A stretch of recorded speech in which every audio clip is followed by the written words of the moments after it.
78వ స్వతంత్ర దినోత్సవ వేడుకల్లో డిప్యూటీ సీఎం పవన్ కళ్యాణ్ అధికారికంగా పాల్గొన్నారు. కాకినాడ పోలీస్ పరేడ్ గ్రౌండ్ ఏర్పాటు చేసిన స్వతంత్ర దినోత్సవ వేడుకల్లో పవన్ కళ్యాణ్ మొట్టమొదటిసారి డిప్యూటీ సీఎం హోదాలో జాతీయ జెండాను ఆవిష్కరించారు. పోలీసుల నుండి గౌరవ వందనం స్వీకరించిన పవన్ కళ్యాణ్ అక్కడ ఏర్పాటు చేసిన వివిధ రకాల శకటాలను పరిశీలించారు. విద్యార్థులు ప్రదర్శించిన సాంస్కృతిక కార్యక్రమాలను తిలకించారు.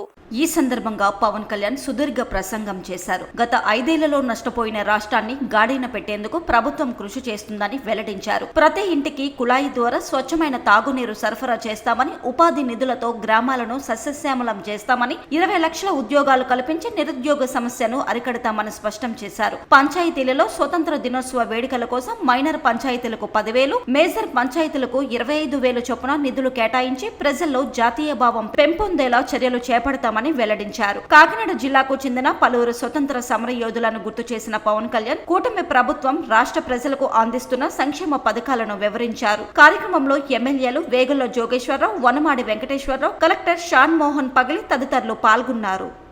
దినోత్సవాలను నిర్వహించేందుకు గత 34 ఏళ్లుగా చిన్న పంచాయతీలు కేవలం 100 రూపాయలు, పెద్ద పంచాయతీలు 200 రూపాయలు మాత్రమే ఇవ్వడం జరుగుతోంది.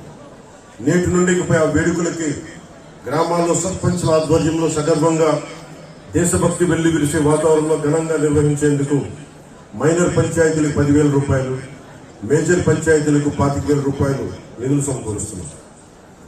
రెండవది, జాతీయ ఉపాధి హామీ పథకం ద్వారా గ్రామీణ పేదలకు నిలకడైన ఉపాధి ఆదాయాలను కల్పిస్తూ గ్రామాల ప్రగతికి దోహదం చేసే సుస్థిర సామాజిక ఆస్తుల అభివృద్ధికి కార్యాచరణ చేపట్టడం. అందులో భాగంగా జాతీయ ఉపాధి హామీ పథకం నిధులతో తమ పంచాయతీల్లో చేపట్టవలసిన ప్రజోపయోగకరమైన పనులపై సర్పంచులు, స్థానిక ప్రజాప్రతినిధులు, ప్రజలు సమాలోచన చేసి తీర్మానాలు చేయాలని సూచించి రాష్ట్రంలో 13,326 గ్రామ పంచాయతీలన్నింటిలోనూ ఒకే రోజున గ్రామ సభలు నిర్వహిస్తుంది. 3వ కీలక నిర్ణయం, రాష్ట్రంలో ప్రతి ఇంటికి కుళాయి ఏర్పాటు, ప్రతి వ్యక్తికి సురక్షితమైన తాగునీరు అందించడం ప్రభుత్వాలు పౌరులు కల్పించాల్సిన కనీసం మానవ హక్కు. దేశంలో ఈ లక్ష్య సాధనకు గౌరవనీయ ప్రధానమంత్రి శ్రీ నరేంద్ర మోదీ గారి నేతృత్వంలో కేంద్ర ప్రభుత్వం బృహత్తర స్థాయిలో జల్ జీవన్ మిషన్ కార్యక్రమాన్ని 2019 ఆగస్టు 15 అమలు చేస్తా ఉంది. దురదృష్టవశాత్తు గడిచిన 5 ఏళ్లలో మన రాష్ట్రంలో ఈ పథకాన్ని సద్వినియోగం చేసుకోలేదు. 5 ఏళ్లలో 27,000 కోట్ల నిధులు ఖర్చు చేయవలసి ఉండగా కేవలం 4,000 కోట్లు మాత్రమే ఖర్చు చేయడం జరిగింది. ఖర్చు చేసిన 4,000 కోట్లతో కూడా కేవలం సొమ్ము చేసుకునే పైప్ లైన్లు పనులే చేసి తాగునీరు అందించేందుకు అత్యవసరమైన వాటర్ సోర్స్ వనరుల అభివృద్ధి పనులు మాత్రం పూర్తిగా విస్మరించడం జరిగింది. ఫలితంగా జల జీవన్ మిషన్ యొక్క లక్ష్యం రాష్ట్రంలో సాకారం కాలేదు. ప్రతి ఆవాసంలో తాగునీటి సరఫరా పరిస్థితిని సమీక్షించేందుకు 12 అంశాలపై రాష్ట్రంలో పల్స్ సర్వే చేపట్టాం. పల్స్ సర్వేలో సేకరించిన సమాచారం ఆధారంగా రాష్ట్రంలోని ప్రతి ఇంటికి తాగునీటి కుళాయి ఏర్పాటుకు పటిష్టమైన సత్వర కార్యాచరణ రూపకల్పన చేయడం.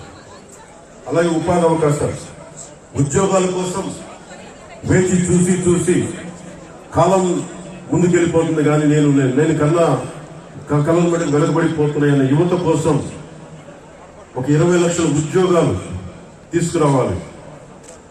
టూరిజం సెక్టార్లో, వైద్యం, హెల్త్ సెక్టార్లో, పరిశ్రమల్లో, అలాగే యువతని ఎంటర్ప్రెన్యూర్స్ గా తయారు చేసే కార్యక్రమం.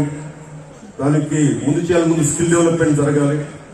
పెట్టుబడులు వచ్చేలాగా పొలిటికల్ స్టెబిలిటీతో ఈ రాష్ట్ర పెట్టుబడిదారులందరికీ, ఎవరైతే పెట్టుబడి వస్తారో పారిశ్రామికవేత్తలకి వారికి భరోసా ఇవ్వడం పొలిటికల్ స్టెబిలిటీతో.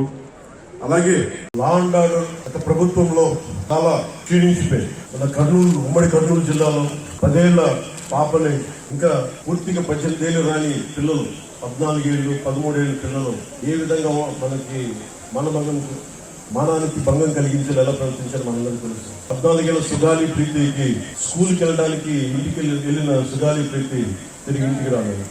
శవమైత్రి ఎటు చూసినా గత ప్రభుత్వ కాలంలో లా అండ్ ఆర్డర్ చాలా బలహీనపడిపోయింది, నిర్లక్ష్యం చేయబడ్డాయి బిల్కుల్. ఈ ప్రభుత్వం లా అండ్ ఆర్డర్ ని చాలా చాలా బలంగా చేస్తుంది. ఇక్కడ లా అండ్ ఆర్డర్ సరిగ్గా లేకపోతే పెట్టుబడులు వచ్చిన కానీ వెనక్కి వెళ్ళిపోతాయి. పెట్టుబడులకి, ఉద్యోగాలకి, రాష్ట్ర అభివృద్ధికి చాలా కీలకం లా అండ్ ఆర్డర్. అన్ని సభల్లో అధికారులందరికీ కలెక్టర్ సదస్సులో ఒకటే చెప్పారు, లా అండ్ ఆర్డర్ చాలా చాలా బలంగా ఉన్నారు. ఆడబిడ్డ ఇంట్లో నుంచి బయటకు వెళ్ళి క్షేమంగా తిరిగి ఇంటికి వెళ్ళాలి. ఆ స్థితిలో చాలా లా అండ్ ఆర్డర్ చాలా అన్కాంప్రమైజింగ్ యాటిట్యూడ్, అన్కాంప్రమైజింగ్ ధోరణితో చాలా బలంగా ముందుకెళ్తాయి. సందర్భంగా మీకు మన బాధ్యతతోటి పెద్ద ఎత్తున కార్యక్రమాలు చేపడతాం. ముఖ్యంగా విభజన సమయంలో ఈస్ట్ బెంగాల్ డివిజన్ 1910లో అరౌండ్ దట్ టైం ఒక రాష్ట్ర విభజన జరుగుతుందంటే దేశంలోని నాయకులందరూ ముందుకు వచ్చారు, ఆప్ చేశారు బెంగాల్ డివిజన్.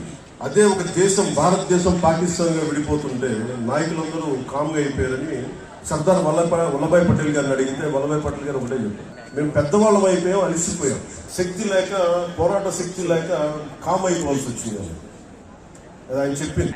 సో వచ్చే తరాన్ని సిద్ధం చేయడం చాలా చాలా అవసరం. మొన్న ఇస్రోకి వెళ్ళి స్టార్ సెంటర్కి వెళ్తే కూడా అక్కడ శాస్త్రవేత్తలు చెప్తా ఉన్నారు, వచ్చే 10 సంవత్సరాల కోసం లీడర్షిప్ ని తయారు చేయడం కూడా ఇస్రో సాంప్రదాయంలో ఒక భాగం. దురదృష్టం వచ్చే తరం 2047కి కొత్త నాయకులు తయారు చేయడం కూడా చాలా అవసరం ఉంది. జిల్లా స్థాయిలో, పంచాయతీ స్థాయి నుంచి రాష్ట్ర స్థాయి, దేశ స్థాయిలో కొత్త తరం నాయకులకి తయారు చేయాల్సిన బాధ్యత అందరూ తీసుకోవాలి. దాంతోపాటు మేము కూడా ఆ బాధ్యతను తీసుకుంటామని తెలియజేసుకుంటూ